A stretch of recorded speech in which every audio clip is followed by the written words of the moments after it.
Avant de plonger dans cette histoire incroyable, pensez à vous abonner à la chaîne et à activer la cloche. Ici, chaque récit a quelque chose à dire, et vous ne voudrez pas en manquer un seul. Le soleil filtrait à travers les vitres teintées du gratte-ciel Harrington Global, projetant des reflets dorés sur le parquet poli et les bureaux immenses. Le silence était palpable, seulement brisé par le cliquetis des claviers et les murmures des assistants. Au centre de cette fourmilière corporative, Ethan Walker, 35 ans, costume impeccable et cravate légèrement desserrée, parcourait nerveusement les couloirs. Sa respiration était saccadée, mais son regard trahissait une colère qu'il n'osait pas encore exprimer. Depuis des mois, Ethan s'était investi corps et âme dans un contrat colossal, un accord de 2 milliards de dollars, dont la signature devait sceller la domination de la société sur le marché international. Mais ce jour-là, il sentait que quelque chose clochait. Les documents qu'on lui avait remis semblaient préparés à la hâte, et les détails cruciaux qu'il avait vérifiés plusieurs fois étaient inexplicablement ignorés. Il avait l'impression que toute sa carrière, tout son effort, pouvait s'effondrer en un instant. Alors qu'il entrait dans la salle de conférence principale, la tension dans l'air était presque physique. La pièce, immense, aux murs couverts d'œuvres modernes et d'écrans géants affichant des graphiques financiers, respirait l'autorité et le pouvoir. Tous les yeux étaient tournés vers lui. Mais au lieu du président régional qu'il s'attendait à voir, une femme se tenait là, immobile, comme un spectre de contrôle absolu. Elle s'appelait Madeleine Harper, la PDG de Harrington Global, une femme dans la quarantaine, élégante, aux cheveux bruns parfaitement lissés et aux yeux d'un bleu glacé qui perçaient comme des lames. Elle avait été absente des réunions publiques depuis des années, laissant la direction à ses lieutenants. Pourtant, sa présence aujourd'hui était inattendue et écrasante. Ethan sentit son cœur s'emballer. Depuis le début de sa carrière, il avait cru que sa hiérarchie était claire, que les décisions de cette envergure passaient toujours par lui et ses supérieurs immédiats. Jamais il n'aurait imaginé que la PDG herself déciderait de s'impliquer directement dans ce contrat. Et maintenant, devant ses yeux, elle tenait un dossier ouvert, le feuilletait lentement, chaque mouvement calculé, comme si elle savourait chaque seconde de son autorité retrouvée. Une colère sourde monta en Ethan. Après des semaines de négociations, de compromis et de promesses, voilà que tout semblait prêt à s'écrouler sous le poids de la présence inattendue de Madeleine. Dans un geste impulsif, il attrapa son badge d'accès, le regarda avec un mélange de défi et de frustration, puis le jeta violemment sur la table de réunion. Le cliquetis métallique résonna dans la pièce comme un coup de tonnerre. Madeleine Harper leva les yeux vers lui, sans un mot, et un silence pesant s'installa. Ethan, croyant que sa provocation allait faire bouger quelque chose, sentit pourtant une vague d'incompréhension. La femme en face de lui n'était pas seulement son PDG, elle était celle qui avait le pouvoir de décider de tout, y compris de son avenir. Et dans un souffle glacé, elle prononça des mots qui allaient changer sa vie et celle de la société entière. Ethan Walker, ce contrat est annulé. Le choc fut immédiat. 2 milliards de dollars. Annulé. Et Ethan comprit que son geste impulsif, son badge jeté, venait de déclencher une chaîne d'événements qui le dépasserait totalement.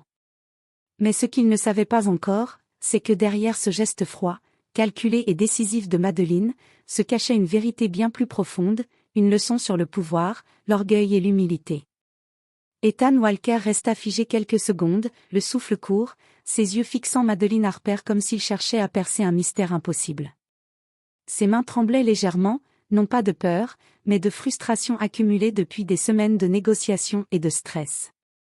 Ce contrat de 2 milliards de dollars représentait tout, sa carrière, son ambition, et la reconnaissance qu'il croyait mériter. Et voilà que tout venait de s'écrouler, en un seul mot. Annulé. Le mot résonnait encore dans ses oreilles. 2 syllabes qui semblaient avoir le pouvoir de ruiner une vie. Vous ne pouvez pas faire ça, s'exclama-t-il, sa voix trahissant la colère et le désespoir. Nous avons négocié pendant des mois. Vous ne comprenez pas l'impact de cette décision.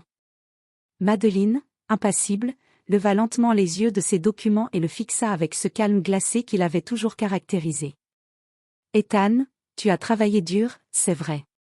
Mais tu as oublié une chose essentielle, je décide comment Harrington Global avance. Et ce contrat ne sert pas nos intérêts actuels. Ethan sentit son visage s'empourprer.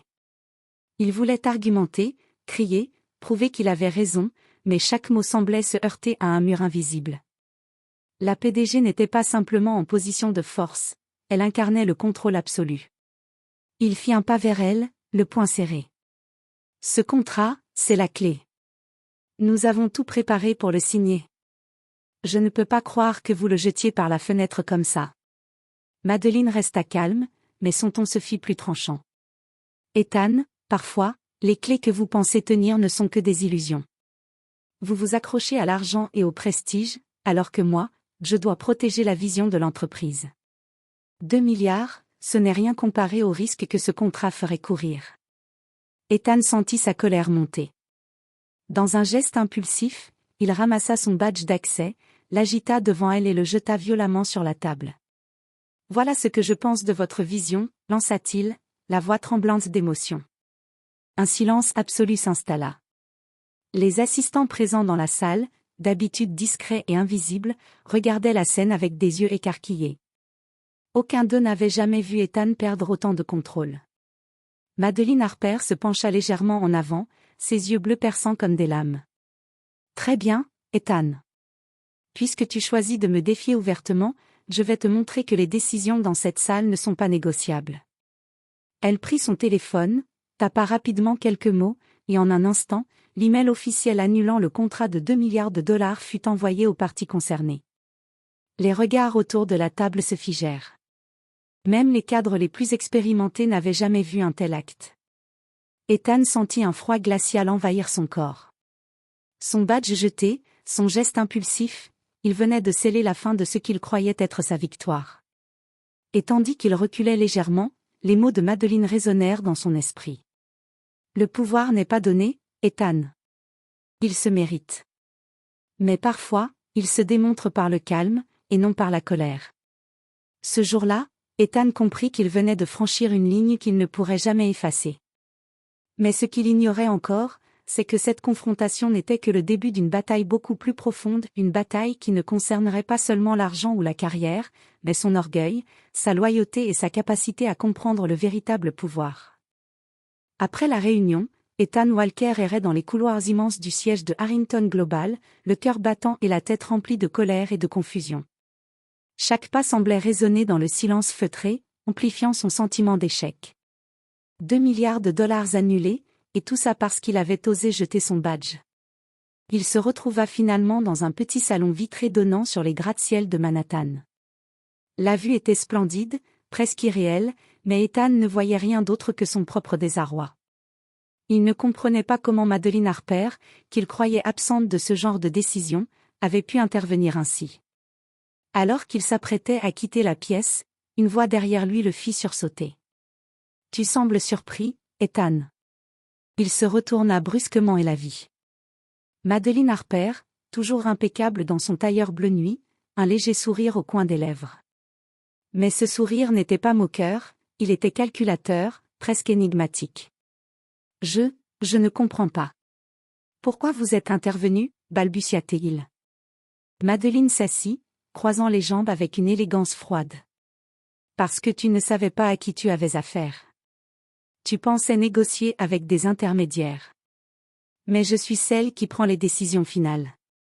Et parfois, ceux qui se croient au sommet tombent simplement parce qu'ils ignorent l'essentiel. » Ethan sentit sa colère remonter. « Vous parlez comme si vous aviez toujours raison. Et vous n'étiez pas censé. » Sa voix s'éteignit lorsqu'il réalisa qu'il avait sous-estimé la femme assise devant lui. Madeleine posa doucement ses mains sur la table et plongea son regard dans le sien.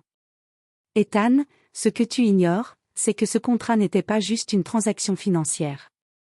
C'était un piège pour notre entreprise.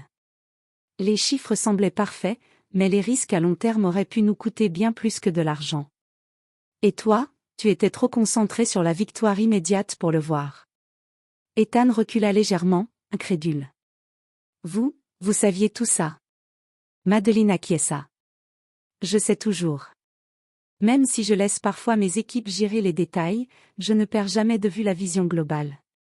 Et aujourd'hui, ton geste impulsif, il m'a montré que tu étais encore aveuglé par ton ego. » Un silence pesant suivit, et Ethan réalisa soudain quelque chose d'encore plus surprenant. Madeleine n'était pas seulement une PDG autoritaire, elle possédait un pouvoir et une influence que peu comprenaient. Puis, dans un souffle à peine audible, elle ajouta, « Ethan, tu as jeté ton badge. Tu as pensé me défier. Mais sais-tu vraiment qui je suis ?» Ethan cligna des yeux, surpris par la question. « Vous êtes la PDG. » Madeleine secoua légèrement la tête, un sourire mystérieux aux lèvres. « Je suis bien plus que ça. Je suis l'actionnaire majoritaire, celle qui peut annuler un contrat de 2 milliards d'un simple clic, et personne ne peut m'arrêter. Aujourd'hui, tu viens d'apprendre une leçon que beaucoup oublient. Le pouvoir ne se mesure pas à la colère ou à l'autorité affichée, mais à la capacité de décider quand et comment agir. » Ethan sentit un mélange d'émerveillement et d'humiliation. Tout ce qu'il croyait savoir sur son travail, son ambition et sa position venaient de s'effondrer. Et il comprit que pour survivre et progresser dans ce monde impitoyable, il devait apprendre à comprendre les véritables forces qui gouvernaient Harrington Global. Alors que Madeleine se levait pour quitter le salon, elle le regarda une dernière fois. « Ethan, ce que tu viens de vivre est un avertissement. Le monde ne pardonne pas les erreurs d'orgueil. Apprends de cette expérience, ou tu seras le prochain à tomber. » Ethan resta seul, le regard fixé sur la fenêtre, contemplant la ville en contrebas. Il comprit que sa carrière venait de prendre un tournant irréversible. Et ce qu'il ignorait encore, c'était que cette confrontation n'était que le premier acte d'une bataille beaucoup plus profonde, où la loyauté, la ruse et le courage seraient mis à l'épreuve. Les jours qui suivirent l'annulation du contrat furent un enfer pour Ethan Walker. Chaque réunion, chaque email, chaque interaction avec ses collègues lui rappelait son échec et sa maladresse. Il n'avait jamais été confronté à un tel niveau de puissance et de contrôle. Et pourtant, au fond de lui, une curiosité brûlait, pourquoi Madeleine Harper avait-elle choisi ce moment précis pour intervenir?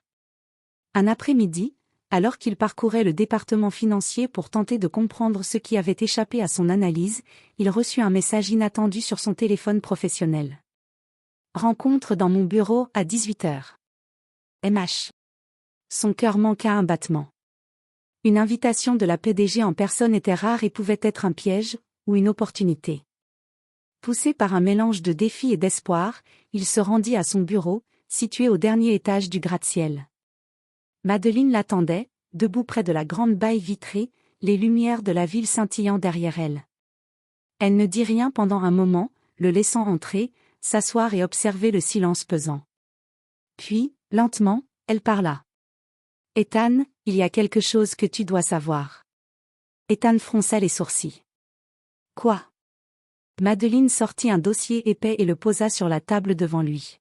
« Ce contrat, le projet que tu défendais avec tant de ferveur, il n'était pas simplement risqué.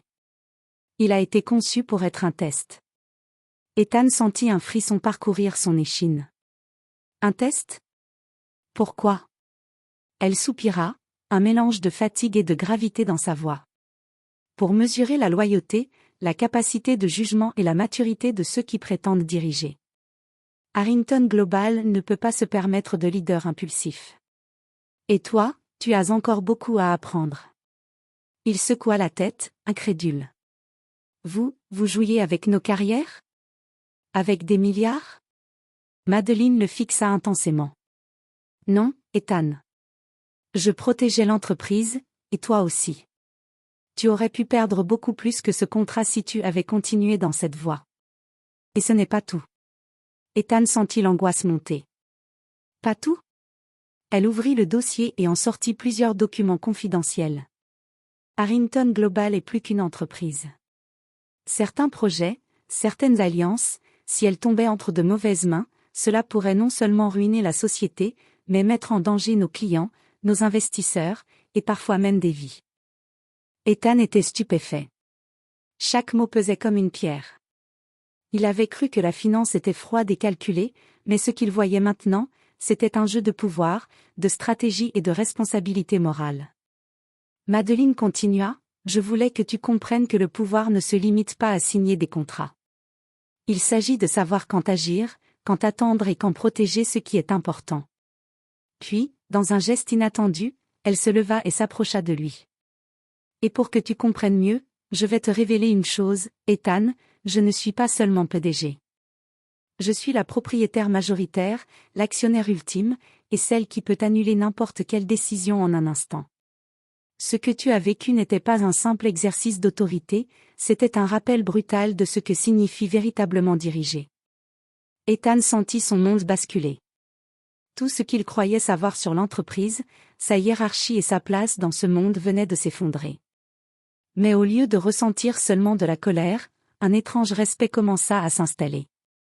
Il voyait enfin l'étendue du pouvoir de Madeleine, et comprenait que sa propre impulsivité avait failli tout détruire. Elle lui tendit le dossier. Lis ceci. Comprends-le.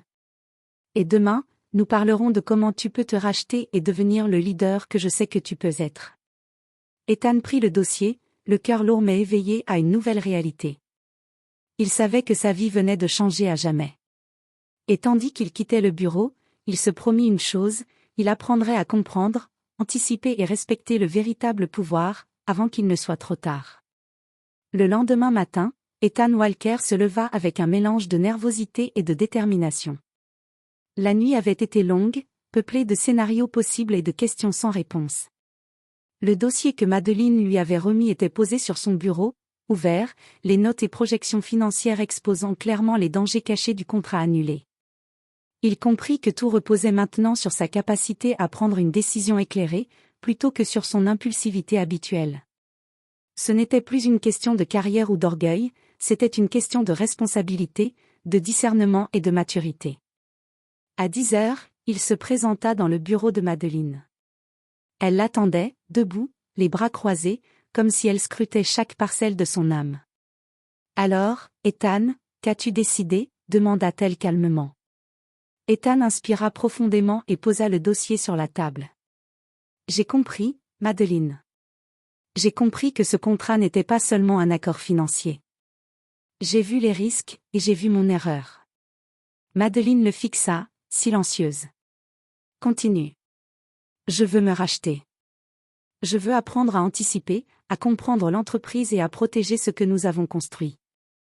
Je veux mériter ma place ici, non pas par impulsion ou par ego, mais par jugement et responsabilité. » Pour la première fois depuis des semaines, un léger sourire traversa le visage de Madeleine. « Ethan, tu commences à comprendre. Mais comprendre n'est qu'une partie du chemin. Il faut maintenant agir. » Elle tendit une tablette devant lui, affichant une simulation de contrat révisé, sécurisé et optimisé pour éviter tous les risques. « Voici ta chance. Reprends ce projet, mais cette fois-ci avec une approche réfléchie. Tu devras convaincre les partenaires, négocier prudemment et montrer que tu es digne de ce rôle. » Ethan sentit son cœur s'emballer. C'était une seconde chance, mais cette fois, il savait que tout pouvait être perdu si la même impulsivité le reprenait. Il se leva, résolu. « Je ne vous décevrai pas. » Madeleine fit un pas vers lui, dans un geste inattendu, posa une main sur son épaule. « Ethan, le pouvoir n'est pas un droit, c'est une responsabilité. Aujourd'hui, tu as appris à quel point il est fragile. N'oublie jamais cela. » Ethan hocha la tête, conscient que cette leçon allait le transformer à jamais. Il quitta le bureau avec une énergie nouvelle, prêt à reprendre le contrôle de son destin, mais cette fois avec prudence et discernement. Dans les semaines suivantes, Ethan travailla sans relâche pour rétablir la confiance et démontrer qu'il avait appris de ses erreurs. Chaque décision était mesurée, chaque action réfléchie. Et à chaque étape, Madeleine le surveillait, silencieuse mais attentive, prête à intervenir si nécessaire. Finalement, le projet fut réintroduit, cette fois avec succès, et les partenaires signèrent le contrat révisé. Ethan avait non seulement sauvé la société d'un désastre potentiel, mais il avait aussi gagné le respect et la confiance de Madeleine Harper, la PDG qui avait bouleversé sa vie en jetant son badge et en lui montrant la véritable nature du pouvoir. Et dans le calme retrouvé du bureau, Ethan comprit une vérité essentielle: le vrai leadership ne réside pas dans la force ou l'autorité, mais dans la capacité à écouter, réfléchir et choisir avec sagesse.